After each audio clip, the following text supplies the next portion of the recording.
ତ ପିଲେମାନେ ପୁଣି ଥରେ ଆଉ ଏକ ଭୂମିରେ ତମ ସମସ୍ତଙ୍କୁ ସ୍ୱାଗତ ଜଣାଉଛି। ହେଲେ ପୂର୍ବେ ଆମେ ଆଲୋଚନା କରୁଥିଲେ ରାଜୁର ପ୍ରବେଶ କରିଛି। ରାଜୁକୁ ଏଣେ ବ୍ରଜବାବୁ ଡାକୁଛନ୍ତି, କହୁଛନ୍ତି, ବ୍ରଜବାବୁ କହୁଛନ୍ତି ଶୁଣୁ ଇଆଡେ। ରାଜୁ ଠିଆ ହେଇଗଲା, କହିଲା କଣ?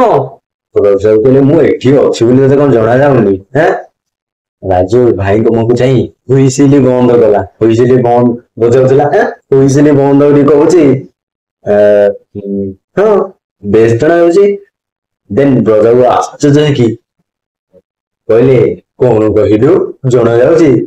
ଦେନ୍ କଣ ହେଇଛି? ରାଜୁ କହିଲା ନ ଯିବାର କୌଣସି କାରଣ ନାହିଁ, ମୋର ଆଖି ଅଛି, ମୁଁ ତମକୁ ଦେଖିପାରୁଛି। ଦେନ୍ ବ୍ରଜବାବୁ କହିଲେ ମୋର ଏଇ 2 ମାସର ଅନୁପସ୍ଥିତିରେ ତୁ ତ ଭାରି ଅଭଦ୍ର ହେଇଗଲୁଣି ଦେଖୁଛି ଯାହାରେ। ରାଜୁ କହିଲା କଣ ଅଭଦ୍ରତା?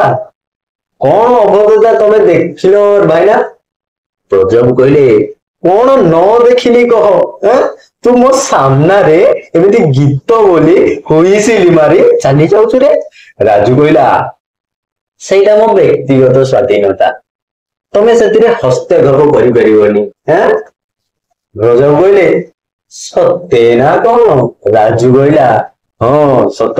ଛାତ୍ର ସଂଘର ନୂଆ ଆଇନ ଅନୁଯାୟୀ କୌଣସି ଗାର୍ଡିଆନ ଛାତ୍ରର ବ୍ୟକ୍ତିଗତ ସ୍ୱାଧୀନତା ଉପରେ ହସ୍ତକ୍ଷେପ କରିପାରିବନି। ଦେନ୍ କଣ ହେଇଛି ନା ବ୍ରଜବାବୁ କହିଲେ ଛାତ୍ର ସଂଘର ଏଇ ଗୋଟେ ନୂଆ ଆଇନ ନା ଆଉ କଣ ଅଛି?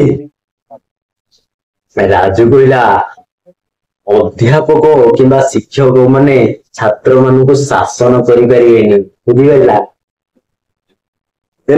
ବ୍ରଜବାବୁ କହିଲେ ତାପରେ? ରାଜୁ କହିଲା ପରୀକ୍ଷାରେ ସବୁ ସବଜେକ୍ଟରେ ବାସ୍ତବିକ ଫେଲ ହେଲେ ମଧ୍ୟ ସେମାନଙ୍କୁ ସେଣ୍ଟଅଫ କିମ୍ବା କ୍ଲାସ ଉଠେଇ ପାରିବେ। ଆଉ ଲେଡି ଷ୍ଟୁଡେଣ୍ଟ ମାନେ କ୍ଲାସରେ ଅଲଗା ସିଟରେ ନ ବସି ଛାତ୍ର ମାନଙ୍କ ସାଥିରେ ଏକା ବେଞ୍ଚରେ ବସିବେ। ଦେନ୍ ବ୍ରଜବାବୁ କହିଲେ ଏଇ ଶେଷ ରେଜୁଲେସନ ଦେଖ ପିଲେ, ତୁମମାନଙ୍କର 169 ପେଜ ଦେଖ ପିଲେ।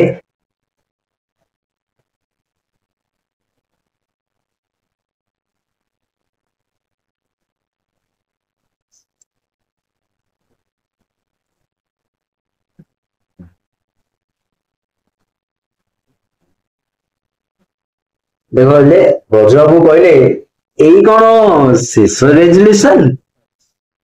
ଲେଡି ବା ଝିଅ ପିଲାମାନେ କ୍ଲାସରେ ଅଲଗା ଶ୍ରେଣୀରେ ନ ବସି ଛାତ୍ର ସାଙ୍ଗରେ ଏକା ବେଞ୍ଚରେ ବସିବେ, ଏଇ ଯୋଉ ଶେଷ ରେଜୁଲେସନ ଟା, ଏଇ ଯୋଉ ଶେଷ ରେଜୁଲେସନ ଟା ହିଁ ବାସ୍ତବରେ ସବୁଠାରୁ ବେଶୀ ବାଞ୍ଚନୀୟ। କର୍ତ୍ତୃପକ୍ଷ ଛାତ୍ର ମାନଙ୍କ ପ୍ରତି ଭାରି ଅନ୍ୟାୟ କରୁଛନ୍ତି। କାହିଁ ଏଇଟା କରୁନାହାନ୍ତି ଯେ କଲେଜ କର୍ତ୍ତୃପକ୍ଷ ଛାତ୍ର ମାନଙ୍କ ଉପରେ ଅତ୍ୟାଚାର ମାନେ କଣ କରୁଛନ୍ତି? ଅନ୍ୟାୟ କରୁଛନ୍ତି। ଏଇଟା କରିବା କଥା ନା ନାଇଁ? ଦେନ୍ ବର୍ତ୍ତମାନ କୁଆଡେ ବାହାରିଲ ଶୁଣ? ବ୍ରଜବାବୁ କହୁଛନ୍ତି ରାଜୁକୁ ବର୍ତ୍ତମାନ କୁଆଡେ ବାହାରିଲ ଶୁଣ? ବ୍ରଜବାବୁ କହୁଛନ୍ତି ତାପରେ ହଉ ହେଲା ଯେ ତୁମେ କୁଆଡେ ବାହାରିଲ ଶୁଣେ? ରାଜୁ କହିଲା ସିନେମା ଦେଖି। ବ୍ରଜବାବୁ କହିଲେ ପରୀକ୍ଷା ଆଉ କେତେ ଦିନ? ପରୀକ୍ଷା ଆଉ କେତେ ଦିନ ରହିଲା? ରାଜୁ କହିଲା କାଲି ପା ପରୀକ୍ଷା। ବ୍ରଜବାବୁ କହିଲେ ତେବେ ତ ନିଶ୍ଚୟ ସିନେମା ଦେଖିବାକୁ ହବ, ଯିବାକୁ ହବ। ମୁଣ୍ଡ ଗରମ ହେଇଯିବଣି ପଢି ପଢିକା ଆଉ। ଯା କି ଫିଲ୍ମ ଦେଖିବାକୁ ଯାଉଛୁ? ରାଜୁ କହିଲା ହଣ୍ଟର ୱାଲି। ବ୍ରଜବାବୁ କହିଲେ ଏ ଛବି ଭଲ ହେଇଥିବ ଛବି ଆଉ। ହଉ ଯା ଯା ଯା, ତୋର ସମୟ ହେଇଗଲାଣି। ରାଜୁର ବେଖାତିର ଭାବ ଦେଖାଇ ପ୍ରସ୍ଥାନ କଲା। ତାପରେ ବ୍ରଜବାବୁ ମାନେ ଭାବୁଛନ୍ତି ଏ ଘର ସଂସାର ମୋର କଣ ହେଇଛି? ଏ 2 ମାସ ଭିତରେ ସିଆଡେ ବଢିରେ ଲୋକ ଭାସିଯିବା ସାଙ୍ଗକୁ ମୋର ଇଆଡେ ସଂସାର ଭାସିଗଲାଣି। ଚାକର ସଂଘ, ଛାତ୍ର ସଂଘ, ନାରୀ ସଂଘ, ଆଉ କଣ ସଂଘ ବାକି ରହିଲା? ଘର ଭିତରୁ ମାଷ୍ଟ୍ରେ ପ୍ରବେଶ କଲେ। ବୁଲୁକୁ ପଢଉଥିଲେ। ତାକୁ ଦେଖି ବ୍ରଜବାବୁ କହିଲେ ମାଷ୍ଟ୍ରେ ତମର ସଂଘ ଫଙ୍ଗ ନାହିଁ? ମାଷ୍ଟ୍ରେ କହିଲେ ହଁ ଅଛି ଆଜ୍ଞା, ନମସ୍କାର। ବ୍ରଜବାବୁ କହିଲେ ଓ ତମର ବି ସଂଘ ଅଛି? ମାଷ୍ଟ୍ରେ କହିଲେ ନମ୍ର ସ୍ୱରରେ ଆପଣ ଏ କଥା ବି ଜାଣି ନାହାନ୍ତି? ଆପଣ ଏ କଥା ବି ଜାଣି ନାହାନ୍ତି? लो पेड टीचर आसोसिएशन लो पेड टीचर्स आसोसिएशन ଗୋଟେ ହେଇଛି ପରା ଏବେ। ପ୍ରଜାକୁ କହିଲେ ଜାଣିଛି ଭୁଲି ଯାଇଥିଲି ମାଷ୍ଟ୍ରେ, ଜାଣିଛି ଭୁଲି ଯାଇଥିଲି ମାଷ୍ଟ୍ରେ। ମାଷ୍ଟ୍ରେ କହିଲେ ଦେଖନ୍ତୁ ମତେ ସେମିତି ମାଷ୍ଟ୍ରେ ବୋଲି ଡାକିବେନି ଆଜ୍ଞା। ପ୍ରଜାକୁ କହିଲେ ଆଶ୍ଚର୍ଯ୍ୟ ହେଇଗଲେ ଏବଂ କହିଲେ କାହିଁକି? ମାଷ୍ଟ୍ରେ କହିଲେ ମାଷ୍ଟ୍ର ଡାକଟା ଗୋଟେ ଅବଜ୍ଞା ସୂଚକ ସମ୍ବୋଧନ, ଗୋଟିଏ ଅବଜ୍ଞା ସୂଚକ ସମ୍ବୋଧନ ମାଷ୍ଟର ଡକାଟା। ଆପଣ ଏଣିକି ମାଷ୍ଟର ବାବୁ ବୋଲି ଡାକିବେ, ବୁଝିଲେ? ତାପରେ ବ୍ରଜାକୁ କହିଲେ ତମ ସଂଘର ଏ ସଂକ୍ରାନ୍ତରେ ରେଜୁଲେସନ ପାସ୍ ହେଇଛି? ମାଷ୍ଟର କହିଲେ ହଁ ପାସ୍ ହେଇଛି, ମୁଁ ଯାଉଛି ଆଜ୍ଞା।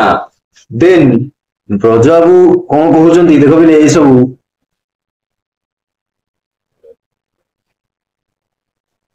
ବ୍ରଜବାବୁ ଏଇ ସବୁ କଣ କହୁଛନ୍ତି?